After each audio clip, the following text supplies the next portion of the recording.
Bonjour à tous, merci de votre présence. C'est aujourd'hui qui s'est ouvert au CICB le forum des collectivités locales sur la gestion de la crise au Mali. Le thème du forum est la décentralisation intégrale et immédiate comme élément de sortie de crise au Mali. L'initiative est de l'Association des municipalités du Mali avec l'appui financier de l'Union européenne et les Cités unies de France. Écoutons un extrait du discours du président du Haut Conseil des collectivités, Oumarou Ag Ibrahim Aïdara, qui a présidé la cérémonie d'ouverture de ce forum.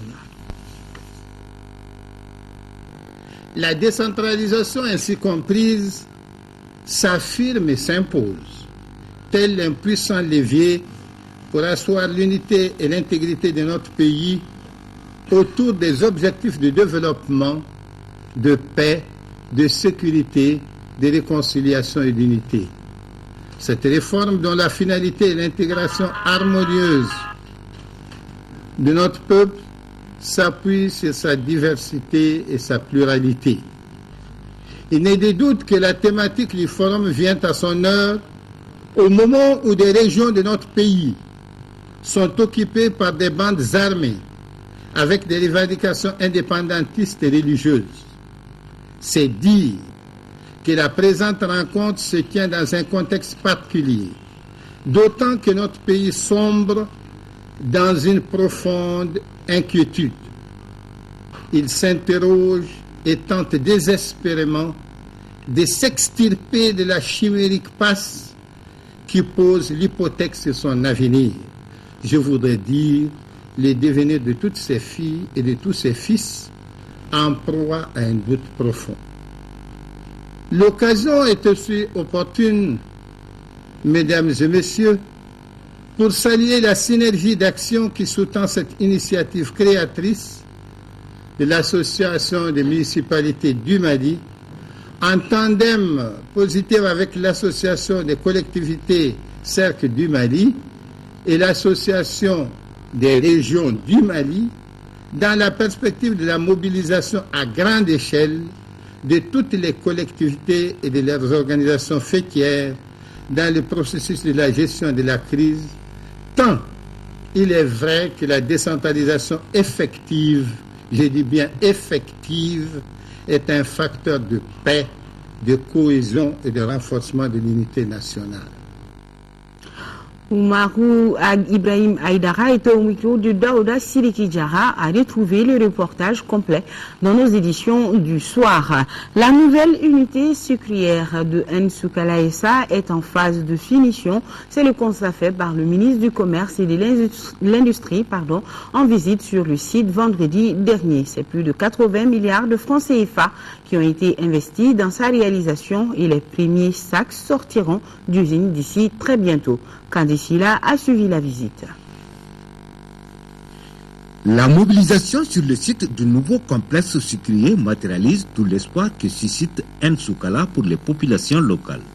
Cette grande mobilisation à l'occasion de la visite du ministre du Commerce et de l'Industrie qui était accompagné du gouverneur explique toute l'importance de cette nouvelle unité industrielle.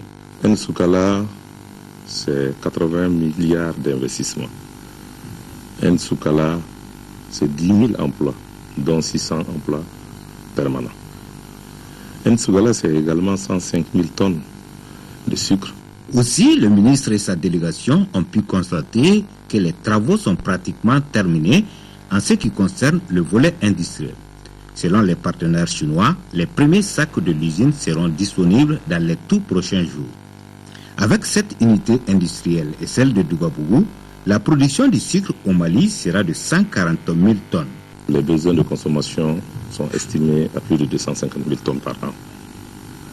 C'est la raison pour laquelle d'ailleurs le gouvernement a décidé, malgré le retrait du partenaire stratégique dans l'autre grand projet sucrier du Mali, de continuer effectivement ce projet. À ce niveau, nous avons déjà reçu quelques financements. Ce grand projet sucrier va aussi permettre effectivement d'améliorer l'offre de sucre sur le marché avec une production attendue de 200 000 tonnes. Et ce qui fera de notre pays un pays exportateur de sucre. Parce que nous avons compris au gouvernement la politique industrielle doit s'appuyer sur nos potentialités agroalimentaires. Le ministre Konaté et le gouverneur de la région de Ségou, Brahma Seba, ont échangé avec les responsables et les travailleurs. Les deux personnalités ont réitéré l'engagement des plus hautes autorités de faire du secteur industriel le pilier du développement économique du Mali. Un tour à présent au Salon international de l'artisanat de Ouagadougou qui a pris fin hier. C'est la Côte d'Ivoire qui a enlevé le Grand Prix du président du Faso et le trophée l'accompagnant d'une valeur de 2 500 000 francs CFA. En attendant le compte-rendu de la cérémonie de clôture de cette 13e édition, clin d'œil sur le Bogola malien et le Faso d'Anfani burkinabé qui étaient les vedettes du salon côté habillement. Ils dominaient les stands des pains tissés par leur originalité et leur simplicité. Ils représentent en somme l'avenir vestimentaire africain. Nos envoyés spéciaux, Adama Kamara et Abbas Famougri Traoré, nous font découvrir la finesse et l'élégance de ces tissus. À travers le monde, le Dalifini malien ou bogolan et le Faso d'Anfani burkinabé sont deux œuvres artisanales célèbres. S'ils tirent leur origine du coton dont le Burkina et le Mali se partagent les premiers rangs africains, 600 à 700 000 tonnes par an, le Bogolan et le Faso d'Anfani restent pour chacun de ces États une fierté culturelle. Dans l'appellation populaire, c'est le tissu fait à la main, c'est le tissage traditionnel. Mais vous savez très bien que ce tissage a évolué et je situe ça dans trois étapes. Avant Sankara, il faut bien le citer, on faisait du Faso d'Anfani, mais ça commençait à dégringoler au profit du tissu, je l'ai dit, moderne. Et donc sur la période 84-87, il y a eu un engouement autour du Faso d'Anfani en tant qu'identité culturelle. Le Dalifini, on appelle en français pain tissé, et là est au Mali depuis belle lurette. Et nos ancêtres faisaient le tissage avec le coton pour obtenir les petites bandes de tissu de Dalifini. Et après encore, ils faisaient tensa avec des arbres tinctoriels tels que le galama, le pécou, l'indigo et surtout du boron de la rivière. C'est après qu'on a appelé boron. Ces étoffes ont connu des parcours atypiques grâce à l'attention particulière de certains visionnaires. Je peux dire que Chris Sédou a lancé le boron. Parce qu'avant c'était sur les petites bandes, mais avec l'avènement des grands métiers à tisser, nous pouvons faire les tissus de 1,40 m de largeur, qui peut faire toutes sortes d'habits. Et Kanjoura aussi, comme c'est un sultan de l'INA, ils ont créé le groupe Kassobané, et eux aussi ils ont relancé le boron à travers le monde. Présentement, si vous voyez le Mali dans un salon, vous demandez boron. On compte aujourd'hui au Burkina à peu près 80 000 tisseurs. On est l'un des pays en Afrique où il y a le maximum de gens qui tissent, y compris les femmes. Le Bogolan et le Faso d'Anfani ont des beaux jours devant eux, à condition d'un appui citoyen conséquent. C'est très facile de dire que le politique n'a rien fait, mais le politique c'est en même temps nous. Depuis une dizaine d'années, je prêche pour que les vêtements scolaires soient faits entièrement avec notre coton. Ça, c'est un immense marché que nos industries ne peuvent pas finir de transformer. Il faut obligatoirement l'implication des autorités. Si vous voyez au Burkina, les autorités ne portent que les Faso d'Anfani. Mais au Mali, nos autorités ne portent pas le bogolan et le pain tissé. Moi, je lance un appel pressant aux autorités qui portent des produits faits au Mali, très bien faits, et ça pourra marcher en ce moment. Le CIAO 2012 offre un prix dédié au coton et à ses dérivés. Il s'appelle Prix Filature Sahel, FILSA. Retour au Mali avec ce sujet qui va beaucoup plaire à tous les amateurs de frétin, c'est-à-dire tineni en bamana. Je vous informe que c'est la haute saison du poisson frétin et d'autres espèces de ce genre. À Caille, les pêcheurs se frottent les mains, c'est la ruée vers le fleuve Sénégal. Ils sont nombreux à prendre d'assaut ce cours d'eau qui regorge cette année de poissons frétins. De mémoire des Caïsiens, ce phénomène ne s'était pas produit depuis 1962. Compte tenu de l'abondance de l'offre et de la demande, un marché à poissons s'est spontanément installé au bord du fleuve et les Caïsiens ne boudent pas leur plaisir. Siaka Konati. L'état des poissons vendus à 250 francs CFA Cela est inhabituel à Caille, une ville connue pour sa cherté. Ça fait la 3e journée que je viens ici et que ça marche. Je ramasse l'essentiel, j'amène en famille. J'entends l'État 250 francs. Plus tu descends dans le fleuve, 100 francs, ça monte 500, 1000 francs selon ta bourse.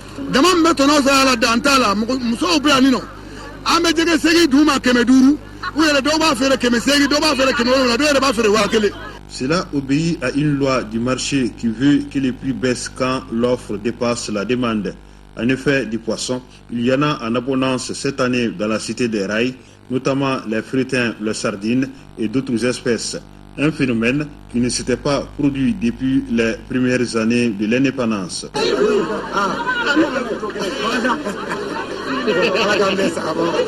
Ce problème de poisson était un événement.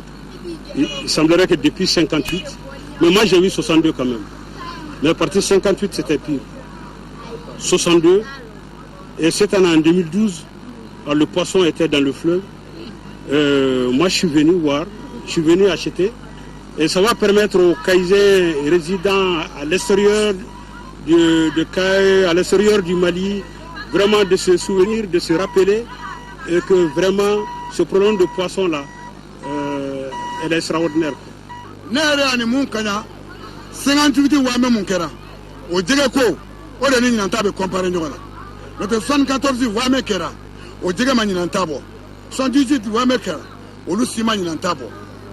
Donc Nina, amba falamdulillah, amba ratana, amba barkada, amba wali nyumando. An somono, alhamdulillah, Nina kwani, an satisfera. C'est donc la ruée vers le fleuve depuis quelques semaines. Nombreux sont ceux qui ont revêtu leur manteau de pêcheurs. On les voit munis de leurs lignes ou de leurs filets, mais la pêche ne se fait pas de façon anarchique. Anye bara organisé kage tour de. Dowe pon sanve la fili. Dowe pon jukor la fili. Dowe nu kuni babo bâtimentero. Mais à Béto, c'est bien de Bambolo. Moi, Nicolas Mumbeambi, à Bella Djele, moi, je reconnais l'embé. À Ganga Moko, que me fait un bid du bon point. À Bébé Tour, 15 ans, le qu'on appelle un Yaviorome. Tout le béfos qui est Nani. Tout est ambulé 5 minutes. Logique donc que les marchands de poissons installent spontanément un marché au bord du fleuve, puisque c'est ici que tout le monde vient s'approvisionner désormais. Nyendengo finusa, nyendengo sambarasa. Ya famia, katla kambaka la ya sala. Ande dua uke dura la ka ke sini kene. Ya ke le banko nyumane. Et nous allons rester les pieds dans l'eau avec du sport, de la natation. La saison fédérale de natation a donné samedi son coup d'envoi. À cette occasion, une compétition a été organisée à la piscine olympique du stade Modibo Keïta. Une compétition remportée par l'AS Commune 2. Isaac Chenou a suivi l'événement, son compte rendu.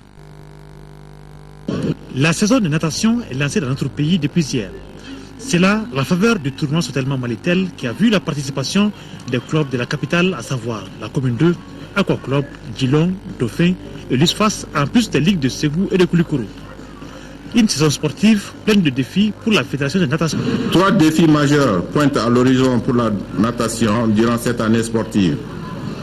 Il s'agit du championnat du monde de 25 mètres en Turquie en décembre 2012, du championnat du monde de 50 mètres à Barcelone en Espagne en juillet 2013, du championnat du monde junior au Maroc courant 2013. Nous saurons relever ces défis avec détermination, courage et honneur. Cette compétition qui a concerné les disciplines comme la nage libre et brasse sur 50 mètres en hommes et dames a été remportée par la Commune 2, suivie d'Aqua Club et Dauphin. Les amateurs et passionnés de la discipline y renouent avec les compétitions à la piscine olympique. Un rêve qui est devenu réalité. Aujourd'hui, c'est un sentiment de fierté. Le département a tout fait pour que la piscine soit opérationnelle. Et nous espérons qu'avec ces ministres, la piscine sera opérationnelle. Nous avons commencé les entraînements, nous sommes dans les conditions maintenant de compétir. Avant, nous n'avions pas de piscine de la dimension internationale. Maintenant, nous sommes dotés d'une piscine qui peut aujourd'hui nous accompagner. Nous osons croire que nous allons apporter de meilleurs résultats par rapport aux autres années. Une exhibition de plongeon a bouclé cette compétition d'ouverture de saison de natation au Mali. Point final à ce journal. D'autres informations sur le RTM, c'est à 18h et 20h avec Aïssata Ibrahim Maïga, le magazine de l'économie et de l'intégration. C'est ce soir à 18h20, focus sur l'entrepreneuriat féminin et le tissu basin. Merci de rester de cœur et d'action avec nos compatriotes des régions du nord du Mali vivant sous occupation. On ne les oublie pas. À demain et bon appétit.